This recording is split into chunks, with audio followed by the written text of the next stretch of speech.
সকাল সকাল রান্না বান্না দিয়েই ব্লগটা শুরু করলাম। রান্না বলতে আমার রান্না ওইদিকে হয়ে গেছে। এখানে ভাত করেছি, ডাল করেছি, পটল ভাজা আর তরুলি আলু ভাজা করেছি আর মাছের ঝাল। আর তরুলিটা না একদম কচি কচি ছিল আর খুব সুন্দর খেতেও হয়েছিল তরুলি ভাজাটা। তো যাই হোক, হ্যালো বন্ধুরা, গুড মর্নিং। সবাই কেমন আছো? আশা করছি সবাই ভালো আছো, সুস্থ আছো। আমার নতুন ব্লগে তোমাদেরকে অনেক স্বাগত আর অনেক ভালোবাসা। একদিকে ম্যাগি বসিয়েছিলাম আর একদিকে মাছ ভাজা বসিয়েছিলাম। ম্যাগিটা রান্না হচ্ছিলো মেয়ে স্কুলে নিয়ে যাওয়ার জন্যে, মানে টিফিন আজ থেকে তো স্কুলে যাবে। আর এদিকে দেখো, ক্যামেরাটা আমি যখন রেখেছিলাম ঠিকঠাকই ছিল, তারপর যখন ক্যামেরা রেখে বিছানায় উঠে পড়েছি তো এরকম ঝাপসা হয়ে গেছে। তো আমি তো পেছন দিকে ক্যামেরা থেকে ভিডিও করি, তো বুঝতে পারিনি জানো তো এরকম ঝাপসা হয়ে গেছে। যখন ভিডিওটা এডিট করতে বসেছি তখন দেখছি যে এই জায়গাটা এরকম আবঝা হয়ে গেছে। তো যাই হোক, আবঝা হয়ে গেলেও দেখা যাচ্ছে, স্পষ্ট নয় কিন্তু দেখা তো যাচ্ছে, তাই জন্য আর মানে এই জায়গাটা আর কাটলাম না। তো এই যে বিছানাটা গোছাচ্ছি, আমার ওদিকে রান্নাবান্না হয়ে গেছে আর মেয়ের কিন্তু চান করে একদম রেডি হয়ে গেছে। এখন অনেকটাই বেলা হয়ে গেছে, প্রায় 9:30 মতো বাজে। আজকে অনেকটা বেলা থেকেই ব্লগটা শুরু করছি। কি বলো তো, সকালবেলা উঠেছি অনেকটা দেরিতে, ওই 7:30 পৌনে 8টার দিক করে ঘুম থেকে উঠেছি। তারপরে ওই চা খেয়ে কি রান্না করব না করব আগের দিন তো ভেবেই রাখিনি, তাই জন্য সবজিপাতি কিছু কাটাও ছিল না। তো হঠাৎ করে ঘুম থেকে উঠেই আর কি ঠিক হলো কি রান্না হবে না হবে। আগের দিন ঠিক করে রাখলে সবজিপাতি সব কেটে রাখলে তাড়াতাড়ি হয়ে যায়। তো যেহেতু আগের দিন কিছু গোছানো ছিল না, তাই লেট হয়ে গেছিলো। তো লেট হয়ে গেলে আবার মেয়ে খেয়ে স্কুলে যেতে পারবে না, তাই ভিডিওটা অন করা হয়নি। রান্নাবান্না কিছুটা এগিয়ে নিই তারপরে ভিডিওটা অন করেছিলাম। তাও রান্নাবান্না তোমাদের সঙ্গে আজকে শেয়ার করতেই পারিনি, রান্নাবান্না অফ ক্যামেরাতেই করে নিয়েছি। এদিকে বিছানাটা গুছিয়ে নিলাম, নিয়ে আর আলমারিগুলো না খুব নোংরা হয়েছে। পুজোর পর থেকে একদিন আর পরিষ্কার করা হয়নি। প্রত্যেক দিনই ভাবছি যে শোকেসটা একটু মানে গোছাবো, কিন্তু ওই যে সময় হয়ে উঠছে না, সময় থাকলেও ভালো লাগছে না, এরকম একটা ব্যাপার। আর এখন তো আবার আমার একটা হাত মানে কি বলবো একবারই অকেজো হয়ে গেছে, খোঁড়া হয়ে গেছে। একটা হাতে ঘরের কাজকর্ম করতে হচ্ছে আর এই হাতে করছি অনেক সাবধানে করতে হচ্ছে। মানে একটু কোথাও ধাক্কা লেগে গেলে যদি রক্ত বেরিয়ে যায়, সেই জন্য আরও মানে খুব সাবধানে করছে। ওই টুকিটাকি কিছু কাজ আর কি এই হাতে করছে, বাকি সমস্ত সংসারের কাজ কিন্তু আমি বাঁ হাতেই করছি। তো বাঁ হাতে তো অভ্যাস নেই, করতে খুব অসুবিধাও হচ্ছে, অনেক দেরিও হচ্ছে কাজের। বাসন তো মাজতেই পারছি না, বাসনটা ওই হাজব্যান্ড মেজে দিচ্ছে, তারপরে ঘরের কাজকর্ম টুকিটাকি আমি করছি। রান্নাটা না করলে নয়, খেতে পাবো না, তাই জন্য রান্নাটা বাধ্য হয়ে আর কি করতে হচ্ছে। তো একটা হাত দিয়ে কাজ করতে জানো তো খুব অসুবিধা। বাঁ হাতে হলেও অতটা অসুবিধা হয় না, যেহেতু হয়েছে ডান হাতে, আর আমি বাঁ হাতে কাজকর্ম একদমই করতে পারছি না। তো তাও এই যে আলমারিগুলো প্রত্যেক দিনই ভাবি যে করব করব, করা হচ্ছে না। তো আজকে শেষমেশ বাঁ হাত দিয়েই পরিষ্কার করে নিলাম। আর বাঁ হাত দিয়ে ঘরের কাজকর্ম করতে গিয়ে না অনেক লেট হয়ে যাচ্ছে। তো সকাল থেকে শুরু করে যেন কাজকর্ম শেষ হচ্ছে না, মানে আস্তে আস্তে করতে হচ্ছে, তো তাই জন্য আর কি দেরি হচ্ছে বাঁ হাতে যেহেতু করছি। আর এই ফ্রিজের মাথাটাও না খুব নোংরা হয়েছে, যেহেতু ব্লু কাপড় দেওয়া আছে, নোংরা পড়লে ভালো বোঝা যায়, তাই ভাবলাম সবটা যখন করছি। তো এই জামা কাপড়ের র্যাকগুলো কালকে গুছিয়ে নিয়েছিলাম, সেটা তোমাদের সঙ্গে শেয়ার করিনি, শুধুমাত্র এই ফ্রিজের মাথাটা বাকি ছিল, তো সেটাই এখন এই যে করে নিচ্ছি।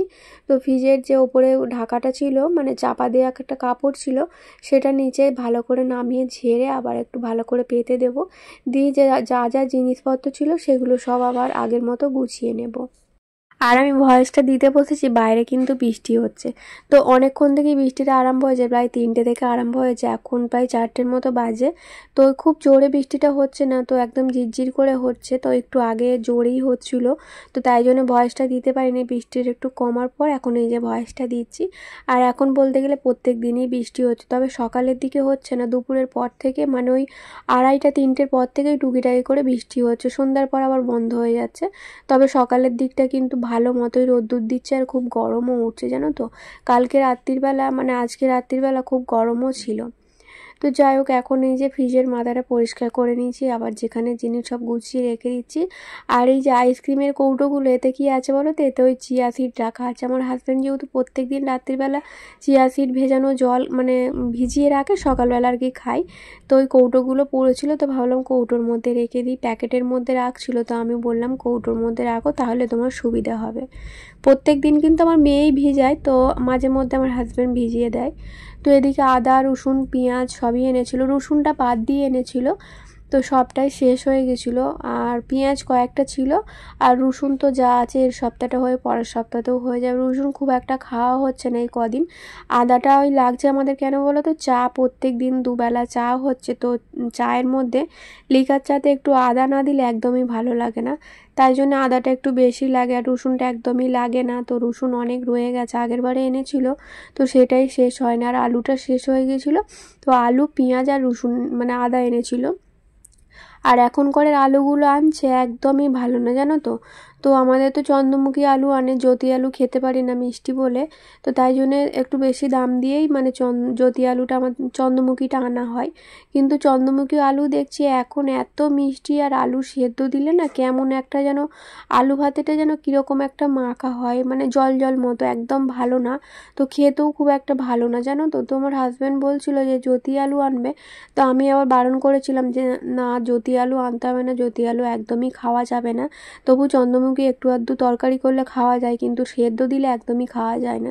তো আজকে যে এত রকম ভাজাভুজি করেছি এটা কিন্তু আমার ঠিকই ছিল না। আমার হাজব্যান্ড বলেছিল মানে মাছ ভাজা, আলু সেদ্ধ আর ডাল করতে, কিন্তু ওই যে আলু সেদ্ধ একদমই খাওয়া যাচ্ছে না। মানে তবু তরকারি ভাজাটাও খাওয়া যাচ্ছে না, মানে সরু সরু করে আলু যে ভাজবো সেটাও খাওয়া যাচ্ছে না, এত মিষ্টি আলু ভাজা আর সেদ্ধ একদম খাওয়া যাচ্ছে না। তবু তরকারিটা টুকিটাকি দিয়ে করা যাচ্ছে, তো তাই জন্য আর আমার হাজব্যান্ডকে বললাম আলু সেদ্ধ করবো না, এই যা সবজি আছে তাই ভাজা আর মাছের জাল ঢাল করলে খাওয়া হয়ে যাবে, তাই আর কি করেছিলাম। তো রান্নাবান্না সব হয়ে গেছে, টেবিলটা মুছে গুছিয়ে রেখেছি। এখন এই ঘর দালার সব পরিষ্কার করে ঝাড়ু দিয়ে নিয়ে আর মুছে নেব। এখন কটা বাজে জানো, এখন বাজে 12:30, 12:30 না, ওই 12টার মতো হবে। অনেকটা বেলা হয়ে গেছে। ওই যে এক হাতে কাজ করতে হচ্ছে ঘরের কাজকর্ম, আর দেখো না মপটা দিয়ে ঘর মুছছি, তো জলটা তো চিপে বার করতে পারছি না, তো এক হাতে হচ্ছে না, তাই একদম মানে কি বলবো, ঘর দালান একদম ভিজে সব সব করছে, জল জল হয়ে আছে। তো তাই পাখাটা চালিয়ে দিয়েছি, আর এখন ঘরে একদমই ঢুকবো না যতক্ষণ না শুকনো হচ্ছে। আর শুকনো হতে অনেক দেরি হবে, যেহেতু আমি একদম মানে জলটা বার করতে পারছি না মপ থেকে, তো অনেকটা করে জল থেকে যাচ্ছে, তাই শুকনো তো অনেকটা লেট হবে। তো এখন ঘরে কেউ নেই, তাই জন্য ঘরটা মুছে নিলাম। একটু পরেই হাজব্যান্ড চলে আসবে, তো চলে এলেই আবার দালানের ওপর দিয়ে মানে ভিজে দালানের ওপর দিয়ে যাওয়া আসা করবে, তো একটা পায়ের ছাপ পড়ে যাবে, তাই এই সময়তেই ঘরটা মুছে নিচ্ছে। আর মেয়েকে তো স্কুলে দিয়ে এসছে হাজব্যান্ড, আর ও তো টিফিনে দেখতে পেলে ম্যাগি নিয়ে গেছিলো। ম্যাগিটা তবে সেদ্ধ করিনি জানো তো, মানে সেদ্ধ করে জলটা ফেলে দিয়ে ডিম দিয়ে আর কি চাউমিনের মতো আর কি করে দিয়েছিলাম। আলু পেঁয়াজটা দিইনি, শুধু ডিম দিয়ে আর ম্যাগি মশলা দিয়ে করে দিয়েছিলাম। এরকমভাবে ডিম ভেজে মানে ম্যাগি খেতে বেশ ভালোই লাগে চাউমিনের মতো করে, তো আমার তো বেশ ভালোই লাগে। তবে ডিম ছাড়া এমনি শুধু ভাজলেই বেশি আমার ভালো লাগে, ডিমটা দিয়ে ভাজলে কেমন একটা আস্তে আস্তে গন্ধ ছাড়ে, তো একদম ভালো লাগে না খেতে।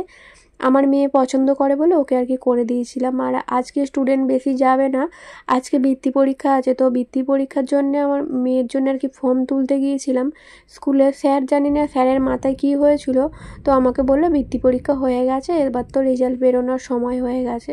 তো আমিও স্যারের কথায় বিশ্বাস করে ভেবেছিলাম সত্যি হয়তো হয়ে গেছে, আমি জানি হয়নি, কিন্তু স্যার যখন বলেছে ভেবেছিলাম যে হয়ে গেছে। আর আজকে যখন দেখছি সবাই বৃত্তি পরীক্ষা দিতে যাচ্ছে, তখন আমার আফসোস হচ্ছে যে মেয়েটা বৃত্তি পরীক্ষা দিতে পারলো না, নইলে দেওয়ানোর খুব ইচ্ছা ছিল। ওই যে মানে স্যারের ভুলের জন্যে পরীক্ষাটা আজকে দিতে পারলো না। এখন মঙ্গলবার পর্যন্ত বৃত্তি পরীক্ষা চলবে, অঙ্ক ইংরেজি বাংলা আর কি 4টে সাবজেক্ট হবে, তো সেই মঙ্গলবার পর্যন্ত বৃত্তি পরীক্ষা চলবে। তো আমাদের স্কুল আর কি বাচ্চাদের সিট পড়েছে, আমাদের স্কুলের বাচ্চাদের সিট পড়েছে ওই আর কি কদমতলার ওই দিকে। তো মায়েরা সব গেছে, আমাকে ফোন করেছিল, আমি যদি একটু জানতে পারতাম তাহলে আমি হয়তো পাঠাতে পারতাম মেয়েকে। আর ফর্মটাই তো আমার তোলা হয়নি, যেদিন ফর্ম দিয়েছিল সেদিন তো আমি ছিলাম না, মেয়েকে স্কুলে পাঠাইনি, তাই জন্য নেওয়া হয়নি। তার 4-5 দিন না 1 সপ্তাহ পরে আমি স্যারকে জিজ্ঞাসা করতে গিয়েছিলাম যে বৃত্তি পরীক্ষার ফর্ম দেওয়া যাবে কি না, স্যার বললো যে পরীক্ষা হয়ে গেছে। মানে স্যারের মাথাটা এখন এমন হয়ে গেছে, মানে উল্টো পাল্টা বকে, কখন কি বলে নিজেই মানে নিজেরই মনে থাকে না, এত মানে মাথার ওপর চাপ পড়ে গেছে, তার বয়সটাও হয়ে গেছে, তাই জন্য আর সব কিছু আর কি মনে রাখতে পারে না। তো এদিকে দেখো চান করে নিয়েছি, করে এই যে পুজো করতে বসলাম। গাছে মাত্র 2টো ফুল হয়েছে জানো তো, মানে ফুল এবার কমে যাচ্ছে, যেহেতু শীত পড়ে যাবে এরপর তো জবা ফুল কমেই যাবে, এখন ওই গাঁদা ফুলটা বেশি পাওয়া যাবে। আর আজকে বৃহস্পতিবার, যেহেতু ঠাকুরের বাসনপত্র কিচ্ছু মাজতে পারিনি জানো জানো তো, হাতের জন্য। হাতের এরকম সমস্যা, আমাদের রোজকারের বাসনই আমি মাজতে পারছি না, ঠাকুরের বাসন কি করে মাজবো। ঠাকুরের বাসন আবার পেতলের বাসন, অনেক সময় লাগে মাজতে, এক হাতে সম্ভব না। সেই বাসন মাজা, কাপড় দিয়ে জল বোলানো, তারপরে আবার ধোয়া, অনেক সময় লাগবে। আবার ধোয়ার পরে বাসনগুলো একটা একটা করে মুছে রাখা, তাই আর এই সপ্তাহে বাসনটা মাজা হলো না। এমনিতেও বাসন চকচকেই আছে, সোমবারে তো মেজেছি, লক্ষ্মী পুজো ছিল বলে, তাই বাসনটা খুব একটা নোংরা হয়নি। হাজব্যান্ড ফুল এনেছিল, ফুল দিয়ে ঠাকুরের আসনটা সুন্দর করে সাজিয়ে পুজো করে নিয়েছি। আর আজকে লক্ষ্মী মায়ের জন্য এনেছিল ওই যে রজনীগন্ধা ফুলের মালা এনেছিল। প্রতিবারে তো একটা করে রজনীগন্ধা আর একটা করে গাঁদা মানে দিয়ে মালা গাঁথা থাকে, সেই ফুল আনে। তো আজকে শুধু রজনীগন্ধার এনেছিল, বেশ ভালো লাগছিল জানো তো। আর রজনীগন্ধার মালা থাকলে ঘরের ভেতরে ঘরটা বেশ একটা সুন্দর গন্ধ ছড়ায়, বেশ ভালো লাগে। এখন হচ্ছে ওই বিকালবেলা, তো 5টার মতো বাজে। তারপরে না ওই পুজো করে খাওয়া দাওয়া করে একটু শুয়ে পড়েছিলাম, আর আমার ফোনে চার্জও ছিল না, আর সেরকম কিছু কাজকর্ম করিনি, শুয়ে পড়েছিলাম। এখন এই উঠলাম, উঠে মেয়েকে পড়তে দিয়েছিলাম, দিয়ে এসে মানে ওই 5:30 মতোই বাজে, 5টা না 5:30 মতোই হবে, মেয়েকে পড়তে দিয়ে এসে আর এই যে ওবেলা কড়াই ভিজিয়ে রেখেছিলাম, তো সেটা দিয়ে একটু নিরামিষ ঘুগনি তৈরি করবো, একটা আলু সেদ্ধ দিয়ে দিলাম। এই আলুটা দিয়ে আর কি ঘুগনিটা বানাবো। এখন না আলু আর ছোট ছোট করে কেটে ভেজে রান্না করি না ঘুগনি, এখন এই প্রেসারের মধ্যে দিয়ে দিই, সেদ্ধ হয়ে যায়, আলাদা করে আর সেদ্ধ করতে হয় না। আর ঘুগনিটাও একটু বেশ ঘন ঘন হয়, ভালো লাগে খেতে। আর এরকম নিরামিষ ঘুগনি আমার হাজব্যান্ড খুব ভালো খায়, খুব পছন্দ করে জানো তো। প্রথমে ভেবেছিলাম আমিষ বানাবো, মানে পেঁয়াজ আদা রসুন সব দিয়েই বানাবো ভেবেছিলাম, মানে মাংসর মতো করে কষে রান্না করবো ভেবেছিলাম। তারপরে ভাবলাম না, নিরামিষই বানাই, এতে শুধু আদা জিরে আর টমেটো পেস্ট করা ছিল, টমেটো আর কিছু দিইনি, নুন লঙ্কা, আর লঙ্কা হিসাবে শুকনো লঙ্কা দিইনি, মানে গুঁড়ো লঙ্কা দিইনি, কাঁচা লঙ্কা দিয়েছিলাম। ওই আদা জিরে টমেটো লঙ্কা সব একসঙ্গে পেস্ট করে নিয়ে আর তেলের মধ্যে মশলাটা দিয়ে একটু কষে নিয়েছিলাম। তেল ছেড়ে এলে তো ওই আলুগুলো দিয়ে দিলাম, দিয়ে একটুখানি নাড়াচাড়া করে তারপরে ওই সেদ্ধ করে রাখা ঘুগনিটা ঢেলে দেবো। আর যখন হয়ে গেছিলো ঘুগনিটা, তখন ওই জিরে একটু ভেজে গুঁড়ো করে এর মধ্যে দিয়েছিলাম, আর ওই যে দেখতে পাচ্ছ ধনে পাতা, ওটা একটু কুঁচো করে দিয়ে দিয়েছিলাম, বেশ সুন্দর খেতে হয়েছিল। আর খাওয়ার সময় কি করেছিলাম বলো তো, ছোট ছোট করে পেঁয়াজ কুচি করে আর বাটি বাটি সবার দিয়ে দিয়েছিলাম। আর মানে আটার রুটি করব ভেবেছিলাম, আটা মেখেছিলাম, তো ওই আটা দিয়েই আর কি পরোটা করেছিলাম, বেশ ভালো লাগছিল খেতে জানো তো। নিরামিষ ঘুগনির সঙ্গে একদম সেই দোকানে চটপটির মতো হয়ে গিয়েছিল। এর মধ্যে যদি একটু তেঁতুল জল, একটু মানে বিট লবণ, তারপরে লেবু দেওয়া যেত না, একদম চটপটির মতো মানে খেতে লাগতো। তো আমার খোঁড়া হাত নিয়ে একটা হাতেই আমার সংসারে কাজকর্ম দেখতে পেলে আমাকে কিভাবে করতে হচ্ছে, খুবই সমস্যার মধ্যে আছি। তো মাকে ফোন করেছিলাম, মা বলেছিল যে ফোন করলে আর কি আসার কথা, আমি বললাম যে না আসতে হবে না, আমি সামলে নিতে পারবো। নইলে মা ফোন করেই বলছিল আমি যাব আর কি ঘরের কাজকর্ম করে দেওয়ার জন্যে। তো শুধু তো আমার এখানের কাজকর্ম দেখতে গেলে হবে না, তারও তো একটা সংসার আছে। আর এখন যেহেতু বাপি ঘরেতেই আছে, বাপির সকালের খাওয়া দাওয়ার খুব সমস্যা হয়ে যাবে মা চলে এলে। বাপি ওই মুড়ি তারপরে আর কি শক্ত কোনো জিনিস খেতে পারে না, ওই মা সকালবেলা একটু গোলা রুটি করে দেয়, নইলে একটু শুধু রুটি করে দেয়, ওই একটু মিষ্টি থাকলো কিংবা একটু তরকারি করে দিল, ওই দিয়ে বাপি সকালবেলার টিফিনটা করতে পারে। আর আমার মা চলে এলে তো আমার বাপির সকালবেলার টিফিনটাই হবে না, মানে রুটিটা সকালবেলা কে করে দেবে। আমার ভাইয়ের বউ তো আছে, কিন্তু অত চটপটে না, মানে কোনো কাজই তাড়াহুড়ো করে করতে জানে না। তো বন্ধুরা চলো আজকের ব্লগটা এই পর্যন্তই, দেখা হবে পরের ব্লগে, টাটা।